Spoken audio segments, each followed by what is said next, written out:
What is up, everyone? Kyle here. We are back officially with Ranger content.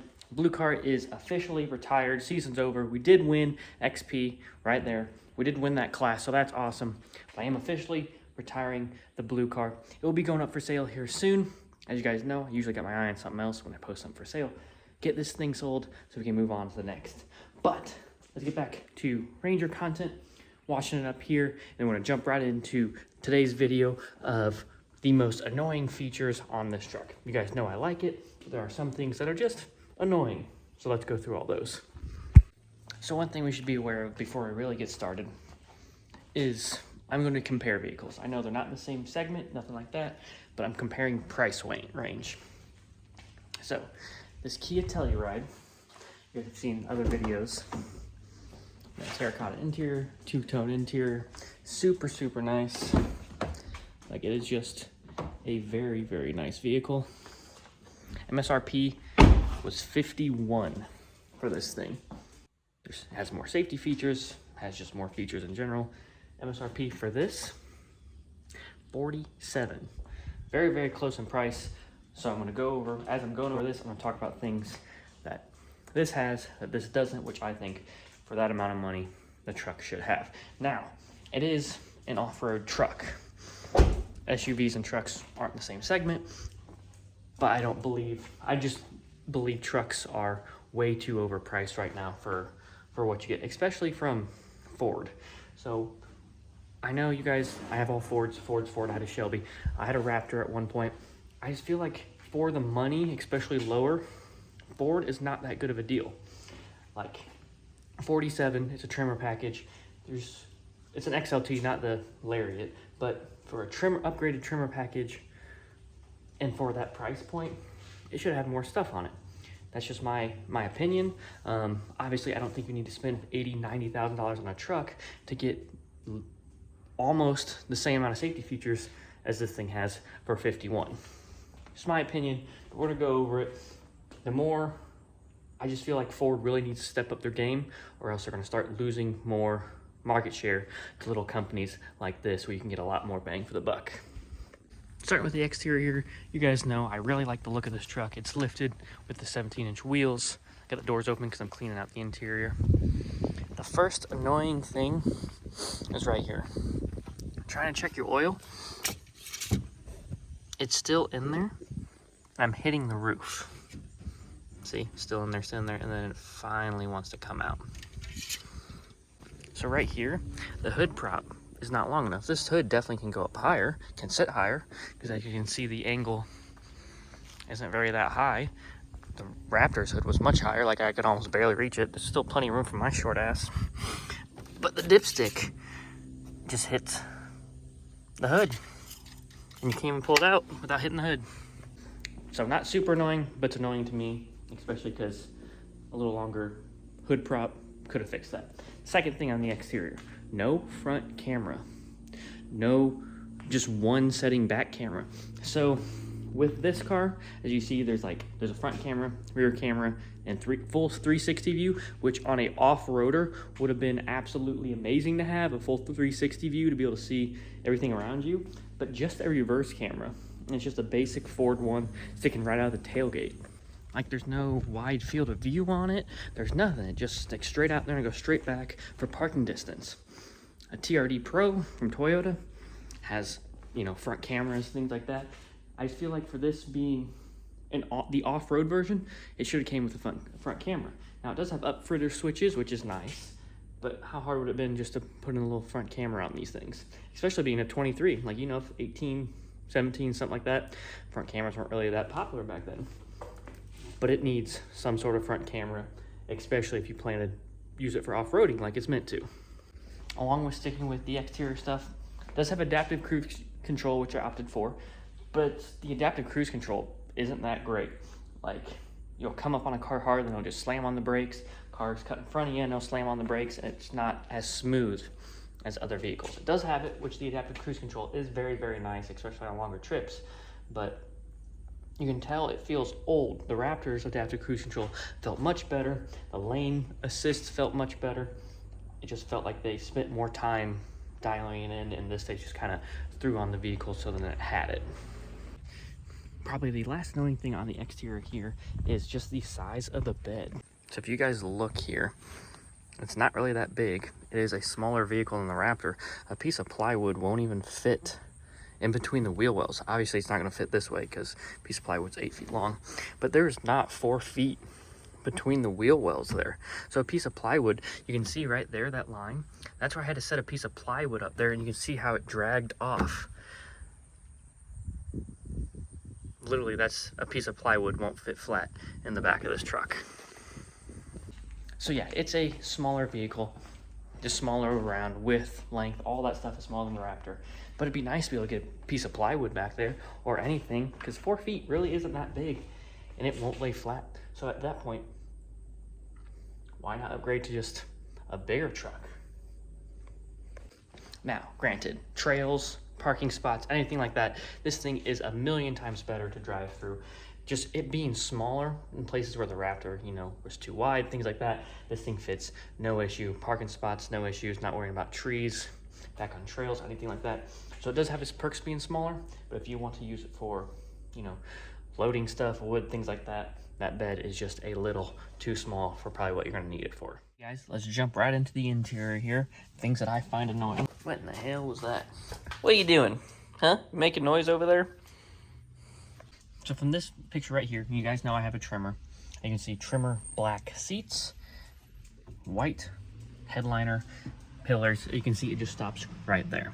So basically, the non-Tremor packages have, like, can have this color interior here without the seats, but then basically Ford just said, screw it, Tremor seats, and then just keep this all the same. So all that stays the same, which, you know, that has a two-tone interior, but it's on purpose. This has a two-tone interior because I didn't want to change the color of the headliner. Now, also, you guys saw this here. No universal garage door opener. Every other vehicle I've ever owned, besides the 2011, has a universal garage door opener. That has it. Raptor has it. Shelby had it, which Raptor and Shelby should have it. This one doesn't. Personal preference for me, obviously, the seats, power bottoms here, but then the seat angle is manual adjustment. It does have lumbar support. Everything else is manual. Now, with the upgraded interior package, it came with, right there, a sliding rear window. However, it is a manual rear window. So basically, you have to, like, see, reach back, you can't reach it. You can't reach back and open that while you're driving. So as you guys see here, an extra cost option was the opening rear window. Now, if this was a single cab, you could easily reach back, slide it while driving. You know, super easy, because not all the time before you get in a vehicle, you're like, oh, you know what? I want to open it for a little bit. So then you open it. Sometimes you do, but most of the time it's like, oh, it's nice, already driving. Then you open it after you're already in the vehicle. You can't reach back and get to that. You either have to have a back passenger do it, or you got to get out, open up the back, jump up, manually slide it open, and then manually slide it closed. Would have been nice to have that auto, you know, so you just flip a switch and worry about it versus having to jump out to get to it. Would have been nice to have a few more cup holders in here as well. I got some of the door. Only got 2 here. Nothing back here other than, you know, which drops down there, but with the child carrier, nothing there. And that, if you have kids, just FYI, with the car seat in there, this seat, literally no one, like, even remotely normal sized, can sit in this front seat with a child in the back. You have to put it in the middle, simply because there's just no room for it. Child has to sit in the middle, or no one can sit in the seat. So you choose. Okay, so now this is by far the biggest complaint I have about the Ranger. Now, look at this view. As you guys can see, the transmission tunnel is right there, which pops up, so the floor isn't flat. So laying anything long on the floor, you can't do, because it's going to teeter with the transmission tunnel there. If you guys have a lot of gear, if you're hunting or camping or anything like that, you can lay it flat here in the back seat, but then laying it in the back seat means no one can sit back here because you're taking up all the room back there. You can get this to come up. There's a little bit underground storage, but it pops up and you can see just very small bins there, but then the seat takes up room back here, which limits the amount that you can slide this way, especially with the door angle. As you guys can see from here, this is as wide as the door opens, which doesn't leave you a lot of room, especially for a long object, to slide it in and then get it over.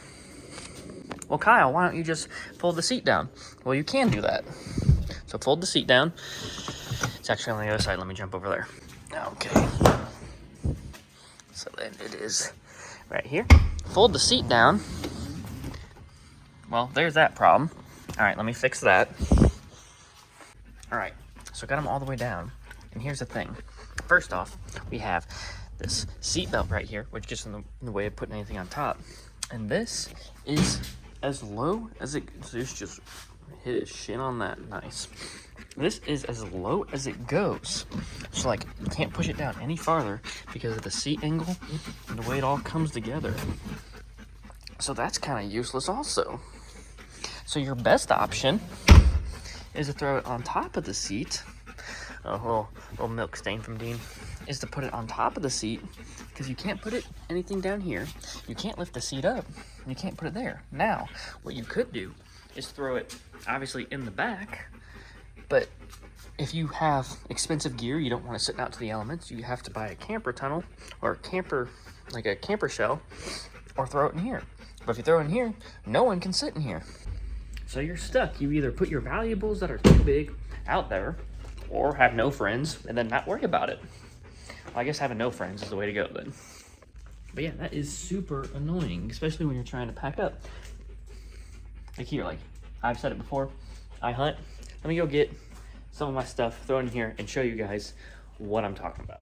All right, got my gun case there. Like I said before, I do hunt.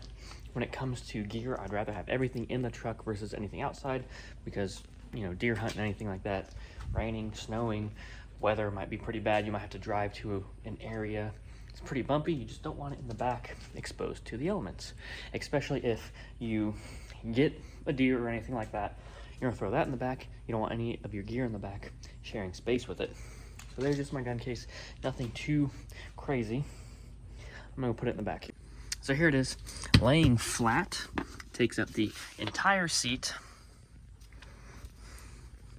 I can see very big, no room for anyone else. I can't shut the door. The door will not shut because it is too long. So that means this has to go in the back. Now you can try, here's the deal. You can angle it a little bit, just like that, which gives you some room for gear there.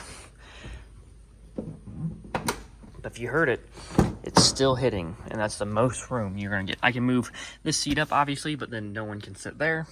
So you're kind of stuck with how much you can actually store. Think about it. That's just that. Most likely, hunting, camping, anything like that, you'll have a cooler, change of clothes. I carry a tote around depending on what the weather's like. You know, different jackets, different pants, all that stuff. Shoes, any of the extra stuff you will need. It just all adds up. And especially if you get a deer, you know, if that's gonna be in the back, you don't want any of your stuff with that. And if you're wanting to switch clothing, gear, anything like that, very annoying having to get out of the truck, run around in the back, grab what you need, run back in, versus the Raptor, or shoot, even an SUV, plenty of room. You just, especially with the Raptor, seats fold up, completely flat, all the room in the world in the back, not have to worry about anything. All the gear can be stored inside the truck, and there's enough room for the gun case to lay flat on the floor underneath the seat, and you could still have people sitting in the seats because there wasn't that box underneath. Now, like I said, might not be a deal breaker for most, not a deal breaker for me. It just is annoying, especially when you're trying to get everything loaded down for long trips. Let's say you're going, you know, camping or hunting 2 or 3 days, gear, food, all that stuff. there's not gonna be enough room for everything. Some stuff's gonna have to sit in the back, and I don't know, I just don't like majority of the stuff sitting in the back, especially if you have game, anything like that sitting back there.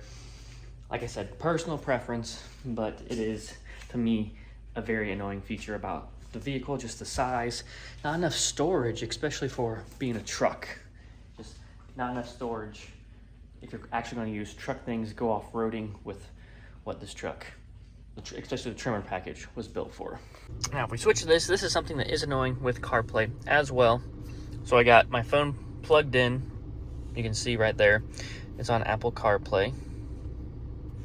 Go forward, and suddenly the Ford Maps doesn't work, but I can use Maps through the CarPlay. What if I want to have my phone charging or my phone plugged in, listening to CarPlay, but use the Ford apps? Like why does that could just ignore it? Why, when I do that, it goes to CarPlay? So with the Tremor package, it came with a full-size off-road tire, spare. If you guys saw in the previous video, it doesn't match. So it's not, if you were to come have a flat or something like that, it's not some matching spare. It's literally just a steel 17-inch, just like it, the same size, same tire, but it's just a steel wheel. It's not a matching. I think that's annoying. Also, if you get the trailer tow package, which it's a truck, should have a tow package on it, it loses the recovery hooks that the Tremor package comes with. So instead of having both, like the Raptor, these recovery hooks right there, you get the hitch, removes the recovery hooks. That's annoying. Jumping. So with inside, another interior piece that is annoying. Windows are here. I open the door. This one, driver's, is auto up and down, but all these are not. Like, not even the passenger one is auto. Let me turn the truck on and show you guys. One hit, one press all the way down, one press all the way up. Let me do the passenger. You have to hold it for the passenger window. Now, the rears, you know, that's not that big of a deal. It would be nice to have those global. But look at this thing. Auto, auto, auto, auto. Full global up and down. As you can see, interior is much nicer, but like $47,000, and I can't even get a passenger window go all up and down. That's annoying. When it comes to drivers, 12 volt, 2 USBs there. That is kind of nice, but the actual outlet is back here. USB, and it's a 110 is back there. But nice to incorporate up there somewhere for the people that are actually driving that might need it on a long trip. That's annoying. All right, guys, there it is. Just some of the, actually, it's almost all the most annoying things about the vehicle that I thought would be nice, you know, get a front and rear locking diff, which is just a rear diff on these things locked. You gotta get a Raptor, get a front locking diff, but it is what it is. So, like I said, not deal breakers for me, just things I find annoying. You guys might not care about these things. Maybe you do care about them, you feel the same way. Let me know. It's just what I want out of a vehicle, what you guys want out of a vehicle might be different. Just I find these things annoying. More to come. Like I said, that is officially retired. If you guys want it, let me know. Looking to sell, get rid of it, get the next thing. Also want to work on this in the meantime, just because it's been neglected. It's been just to and from work. It's that time of year. Weather's gonna start getting cold. Off-roading, things like that. Looking forward to actually pushing this vehicle more than just driving it to and from work on the highway. But like I said, guys, let me know in the comments what you think. If you agree with me, if you disagree with me, let me know. Until the next one, I'll see y'all soon.